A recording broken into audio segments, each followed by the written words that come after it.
Undeclared wars are commonplace. Tragically, our government engages in preemptive war, otherwise known as aggression, with no complaints from the American people. Sadly, we have become accustomed to living with the illegitimate use of force by government. To develop a truly free society, the issue of initiating force must be understood and rejected. What if sometimes, to love your country, you had to alter or abolish the government? What if Jefferson was right? What if that government is best which governs least? What if it is dangerous to be right when the government is wrong? What if it is better to perish fighting for freedom than to live as a slave? What if freedom's greatest hour of danger is now?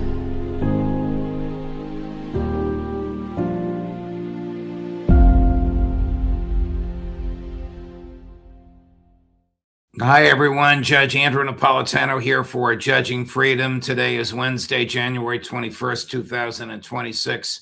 My dear friend Aaron Maté joins us now. A lot to talk to you about, Aaron, the true causes of the failed regime change in Iran, the government of Syria attacking the Kurds, the government of the United States of America attacking citizens in Minneapolis. But before we get that, just to get to all of those topics, a few minutes ago, President Trump told the World Economic Forum at Davos, Switzerland, that while he ardently covets Greenland, which he says is geologically a part of North America, he won't use force to obtain it.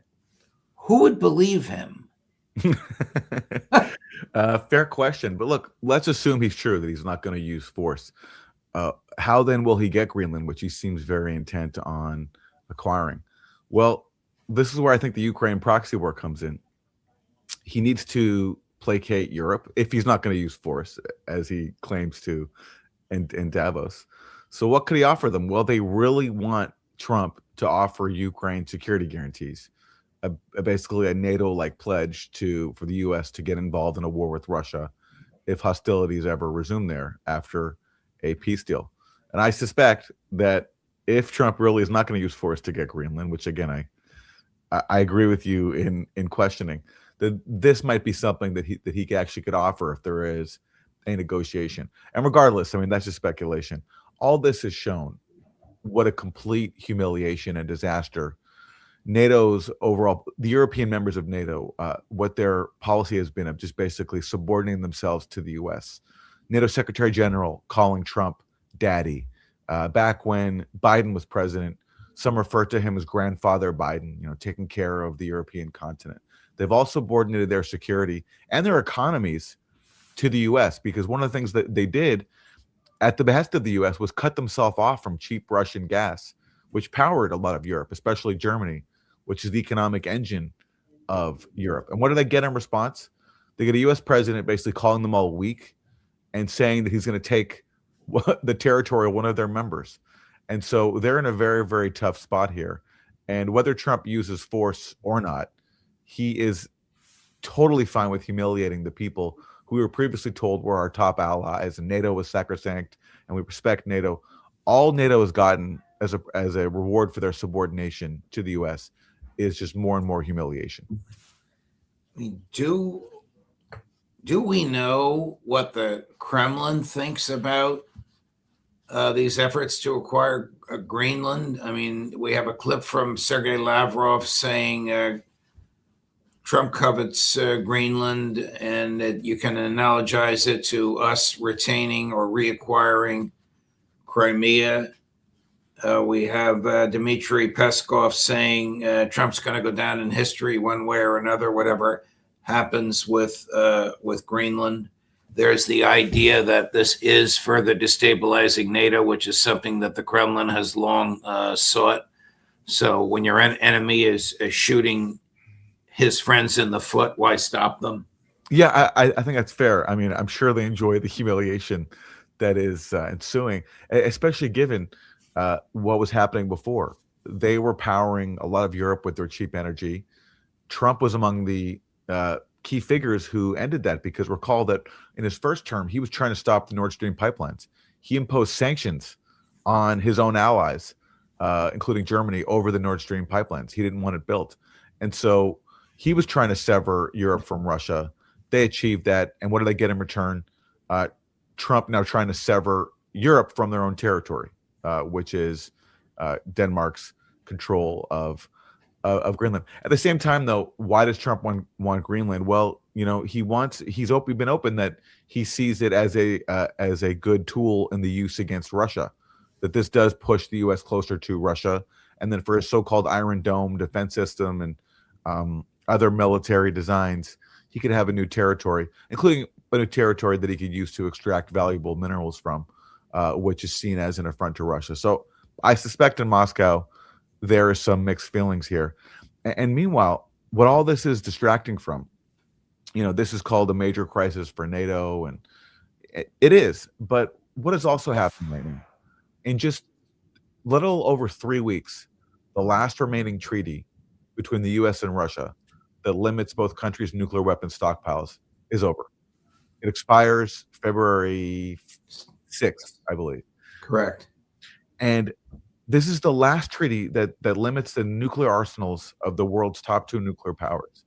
And Russia has offered repeatedly to extend it for 1 year, which is the maximum possible under the terms of the deal.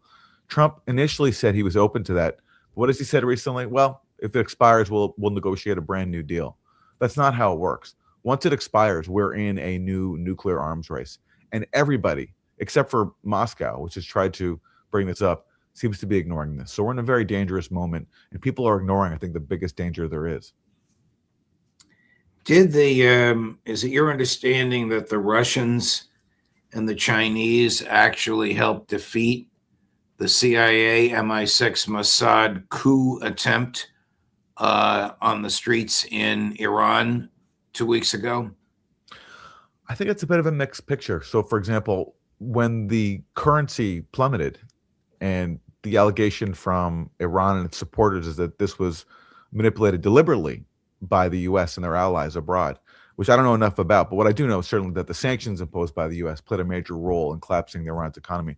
But when the currency cratered, why didn't China especially step in to help out Iran when they could have, as far as I understand, given the vast, foreign exchanges they have and the financial power that they have? So why didn't they step in then? That's something I'd like to hear someone explain. But then after the protests erupted and then they did turn violent, Iran was able to disrupt Starlink, this communication system, built by Elon Musk that allows people to gain internet access. And then presumably, if you're coordinating with people overseas, as Mike Pompeo bragged about, saying that the Mossad's involved in these protests, and so did some Mossad-tied actors, then Iran was able to shut that down. Could they have done that without the help of Russia and China? I doubt it. And I suspect that's where, if there was cooperation, that's where it happened. And by the way, on that front, there was a really funny article in the New York Times recently saying in very small print that the U.S. helped smuggle tens of thousands of Starlink terminals into Iran. Now, the Times portrayed this as the group of what they called a ragtag organization of Iranian activists, just scrappy activists rolling up their sleeves and smuggling in these Starlink terminals. Then they bury at the very bottom that, the State Department coordinated with them, and the main group that was involved in smuggling in these terminals is funded by the National Endowment for Democracy, which is the regime change arm of the U.S. But they don't mention that the National Endowment for Democracy is funding them. They mention the group, but you have to then search for yourself who this group is, who their funders are, and then you see, after some research, as people like my colleague Jeremy Lafredo did, that they're funded by the National Endowment for Democracy, which is always par for the course.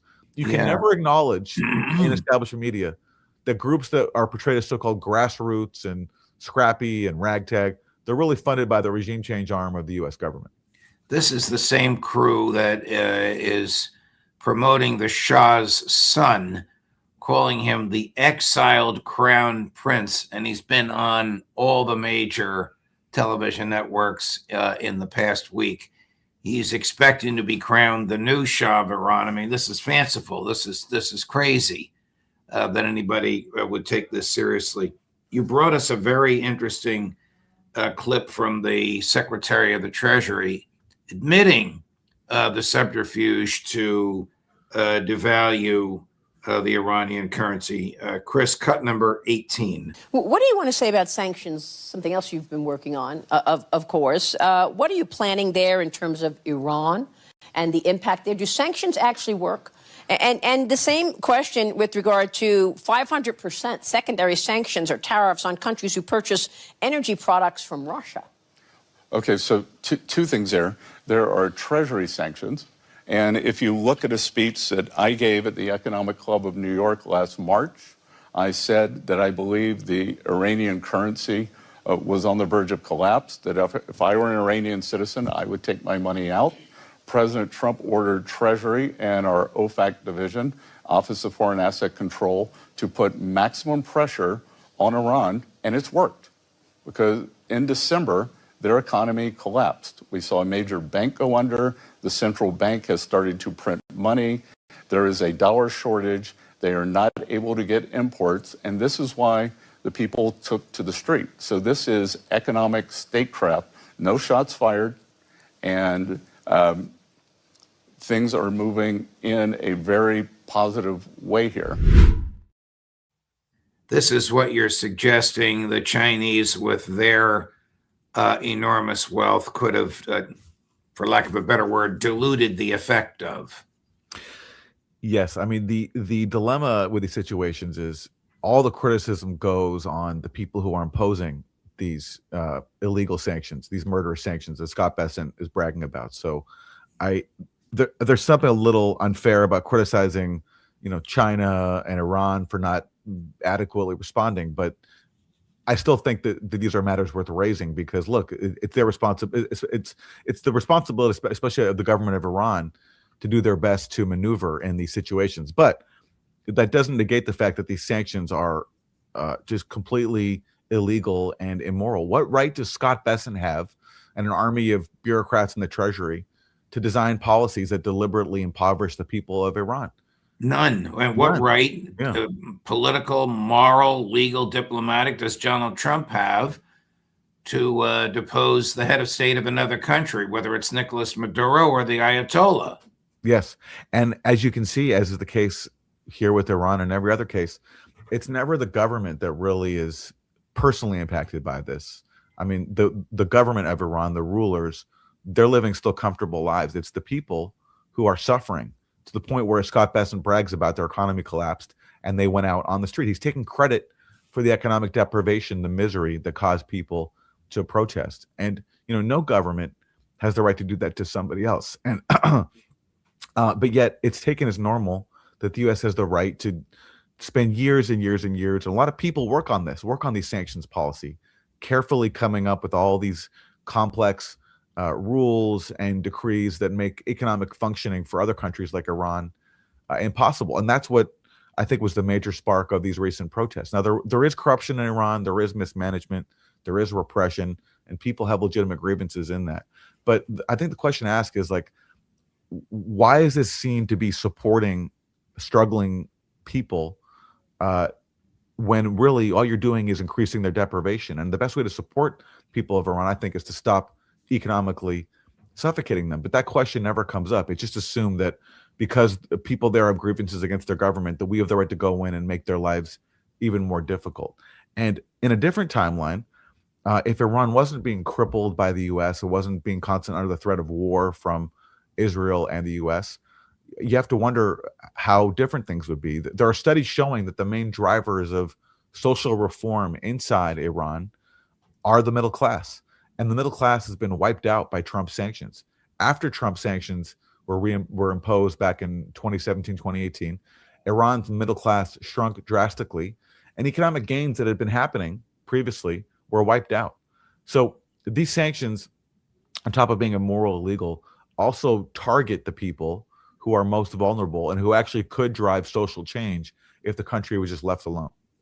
Do you think that the Israelis actually believed that this would result in the overthrow of the regime? Do you think that Trump actually authorized the CIA to hand out thousands of rifles, knowing that innocent people would be used to kill innocent people? As to who directly armed those who took up weapons, and that did happen. I mean, more accounts are coming out that, seeming to support those who initially said that the first few days of the protests were peaceful. There wasn't a government crackdown, but that things got violent, and that was carried out by infiltrators. But as to who's arming them, look, just to be fair, there was a Mossad account taking credit for arming the protesters. But whether that actually happened or whether that's just part of a psyop against Iran, I don't know. But the Starlink component, certainly that had a U.S. government role. And the problem with these things is we don't know the real story until sometimes 50 years later. I mean, recently, only a few years ago, did we get new declassifications on the 1953 coup in Iran when the CIA helped overthrow Mossadegh.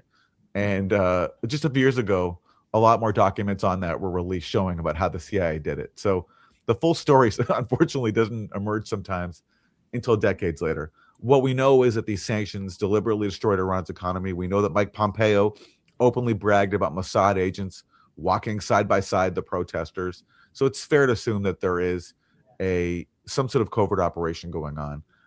And I don't think that they're going to stop. I mean, now the latest news is Trump is still considering strikes. He's moved in U.S. military assets closer to Iran. So this is far from over. Why did Netanyahu ask Trump not to strike? Well, the story there is that Israel wasn't ready, that they needed more time to prepare for a new round of hostilities with Iran. The last time, it looks like they underestimated Iran's capabilities to inflict damage on Israel. And after 12 days, the U.S. and Israel called it off because Israel wasn't able to sustain that level of direct fire from Iran. So, and this part, I believe that Israel simply wasn't ready this time, but they are getting ready. I mean, Israel is pathologically obsessed with regime change in Iran. They've been committed to that for a very, very long time. And Trump has done everything Israel wants so far. So there's no reason to believe he won't try again. And the movement of U.S. military deployments moving closer to Iran, that suggests that there will be another round of military attacks on Iran after what we saw in June. What's happening in Syria as we speak? Well, it's a very long story. I'll just try to truncate it. The Kurds of Syria are facing new atrocities, but this time from the new Syrian government that took power just over a year ago. For a long time, Kurdish forces have been allies of the U.S. because during the dirty war in Syria, the U.S. first let ISIS take territory. John Kerry admitted that in a leaked conversation with Syrian opposition activists. He said that we sat back and watched as ISIS took territory because we thought we could use that as leverage to get Assad to negotiate his way out of power. So ISIS takes territory. ISIS gains a lot of power. Sorry, Judge, I have some ambulance noise here in the background. No, we're used to it here. Yeah. ISIS takes territory, and then the U.S. has a problem. You have ISIS now spreading throughout Syria, and the problem the U.S. has is they don't want to enable the Syrian government to fight ISIS because they don't want the Syrian government to control its own country because they're trying to overthrow it. So wait a minute. Isn't the president of Syria the former head of ISIS in Syria? Well, I'm talking about in the period of about 10 years ago, when ISIS was taking territory and the U.S. was sitting back and watching. And then they realized, we have a problem on our hands. But their dilemma now is they don't want to help the Syrian government retake territory that ISIS has because they're trying to overthrow the Syrian government. So what do? They partner with the Kurds. And the Kurds, who have long sought autonomy, they see in U.S. support an opportunity for their goals of autonomy, to the point where literally a U.S. general names the Kurdish force. It's a U.S. official who came up with this name, the Syrian Democratic Forces, okay? And with U.S. help, the Kurds do fight ISIS, and they do take back some territory, including in places like Kobani. But after that happens, now you have a situation where Kurds control territory, but there still is a Syrian government that wants that territory back.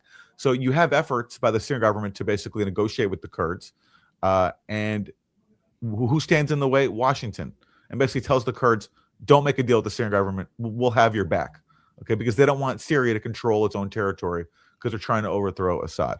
So fast forward, under Trump in the first term, he makes a deal with Erdogan because Erdogan doesn't want to have any Kurdish presence. So he sells out the Kurds. That gets reversed a little bit because there is some outrage among some U.S. officials because Trump has sold out the Kurds. But anyway, fast forward now you have a new government in Syria after Assad's overthrown, ruled by the former Al-Qaeda offshoot, Hayat Tahrir al-Sham. And they recently signed some deal with the Kurds to have normalization. But rather than implement that, the Syrian government under the new Al-Qaeda offshoot decides, you know what, forget it. And they start attacking the Kurds, leading to some horrible atrocities that have been caught on camera recently, including women Kurdish fighters subjected to sadistic attacks. And this is all, and the U.S. is basically saying to the Kurds, now, sorry, forget it. There's nothing we can do here because Syria should be a unitary state. So once again, this has happened many times throughout history, the U.S. has sold out the Kurds. And because they didn't make a deal with the previous Syrian government and they hitched their wagon to the U.S., they're being betrayed.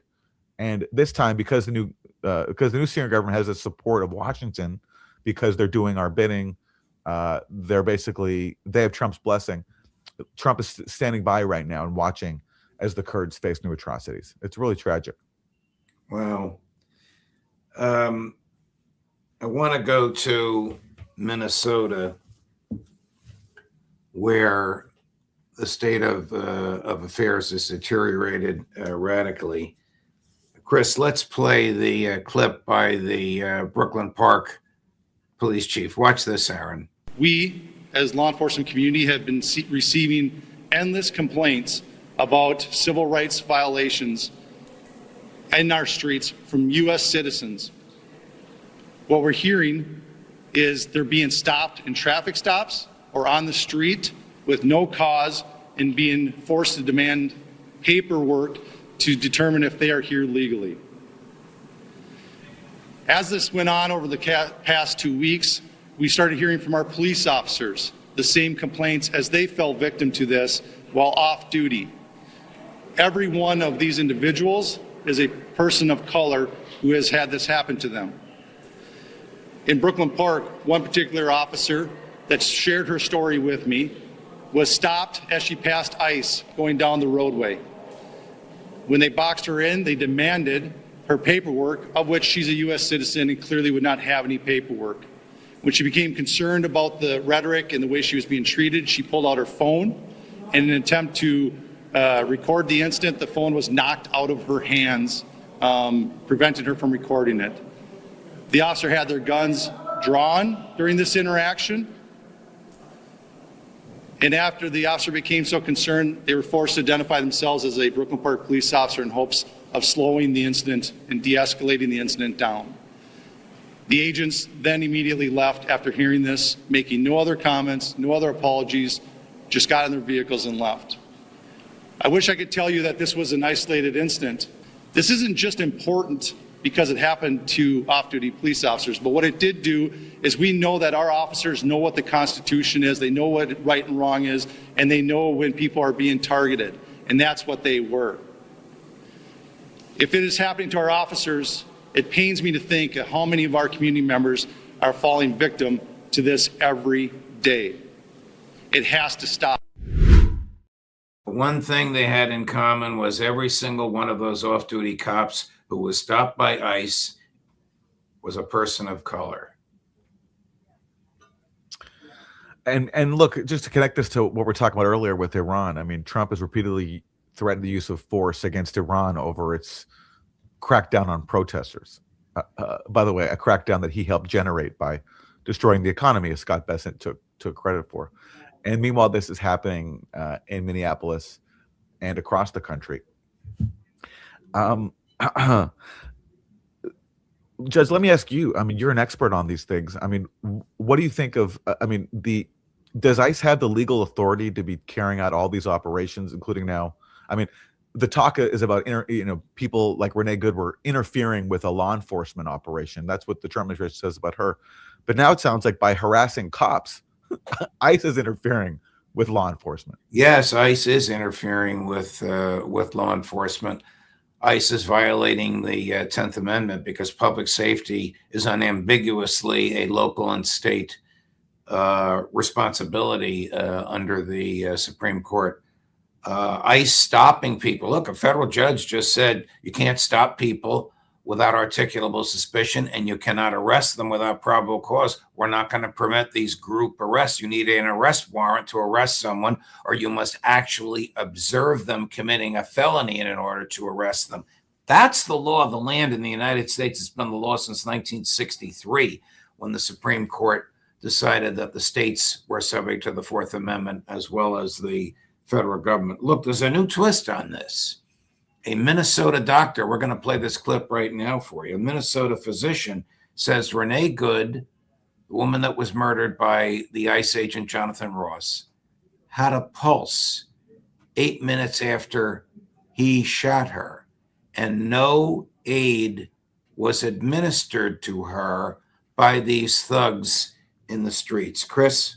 This morning I learned for the first time through an NPR story that Renee Good still had a pulse 8 minutes after she was shot by an ICE agent.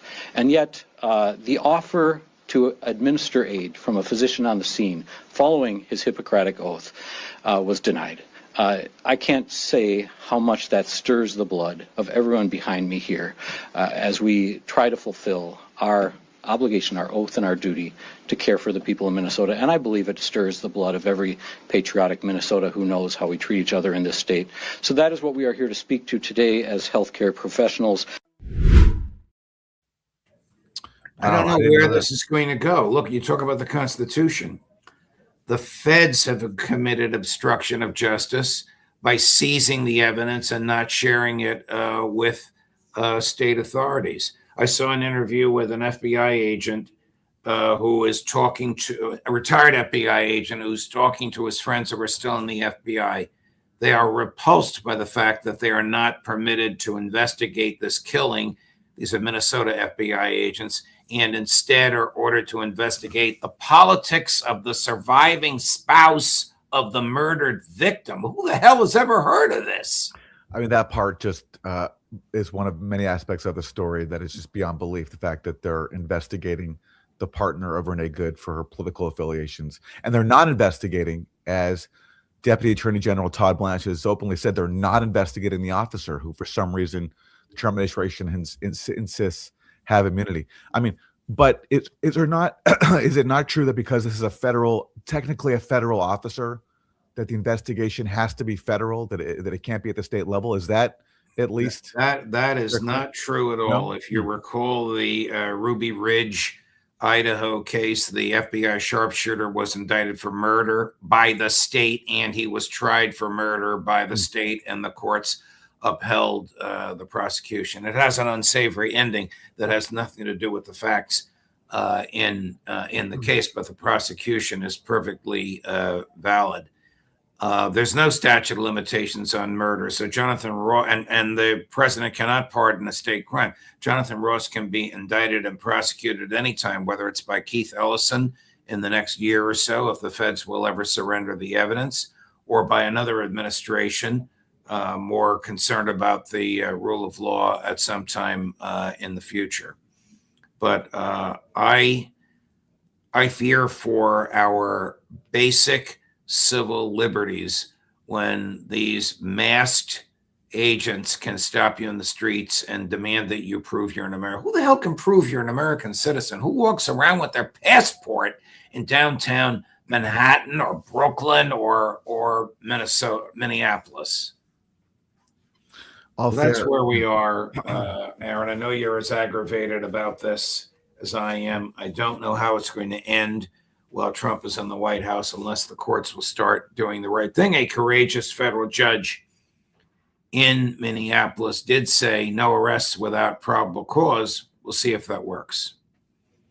Aaron, thanks for your time, my dear friend. I know we've been across the board from Syria to Minneapolis, but I appreciate your analysis and your thoughts on all of this.